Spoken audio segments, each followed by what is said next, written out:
So mga par, matapos nga po sabihin ng dating promoter ni Casimero na si Masayuki Ito na mahina daw ang resistensya ni Alas sa bakbakan. Palagi daw ito kapos sa hangin dahil sa hindi daw nito nami-maintain ang kanyang timbang. Kulang daw palagi ito sa training, kaya madali lang daw talunin si Casimero mga idol. Matinding body shot lang daw ang kailangan ng kalaban ni Casimero. Pwede na matalo ang Pinoy. Bagamat sa huling reaksyon naman ni Masayuki Ito sa live nito sa channel niya na Treasure Boxing Promotion, sinabi nito mga idol na kung pupusta ka daw sa laban ni Casimero kontra kay Kiyonosuke Kamida, prank ka na sinabi nito mga boss na mas safe daw ang pusta natin kung ilalagay ito sa dating Pinoy World Champion. Well, ibang klase din itong Japanese promoter mga idol. Sinabi nito na madali lang talunin si Casimero, pero ang ending pala mga idol, sa panig din pala ito ni Alas pupusta kontra kay Kamida. Well, kung pag-uusapan talaga natin ang pustahan mga idol, kung ikaw isang boxing fans, talagang itatalpak mo ang pera mo kay Casimero dahil na kay Alas ang experience na lumaban sa malalakas na fighter at meron pa itong lakas na kaya tumapos ng laban. Pero gayon pa man mga idol, this is boxing. Lahat pwede mangyari dito. Matigas man ang katawan at panga ni Casimero, pero ang boxing mga idol, hindi lang patibayan at palakasan,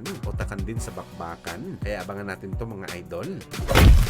Samantala dating lightweight unified champion na si George Kambosos Jr., emosyonal na kwento ang karanasan nito matapos maging sparring partners ni Manny Pacquiao sa mahabang panahon. Ano niya mga idol? Isang hulog daw ng langit si Pacquiao sa kanya. First time daw nakakilala si Kambosos mga idol ng kaibigan bukod sa mabait pa. Isang generous pa daw si Pacman sa pagsama daw ni Kambosos kay Pacman mga idol bilang isang sparring mate. Unti-unti daw nagbago ang kanyang buhay kung saan napapalaban ito ng madalas. At hindi nga malilimutan ni Kambosos mga idol noong naging sparring mate siya ni Pacman sa naging laban ni Boss Manny kay Lucas Matisse kung saan naisama siya ni Pacman sa kanyang undercard. At pagkatapos nito mga idol manalo, binigyan daw siya ni Pacman ng $10,000 na bonus na talagang malaking tulong ito para kay Kambosos, lalo na sa kanyang pamilya. Well, hindi talaga maikakaila mga idol na malaki talaga ang parte ni Pacman sa pagangat ni Kambosos. Bukod sa nakatanggap ito ng ideya galing sa isang boxing legend, naging mandatory dati si Kambosos sa IBF title dati ni Tio Pimo Lopez Jr. dahil sa mga panalo nito kasama si Pacman kung saan nanalo si Kambosos kay Lopez at naging unified champion. Isang life-changing talaga ang ginawa ni Pacman sa Australian fighter.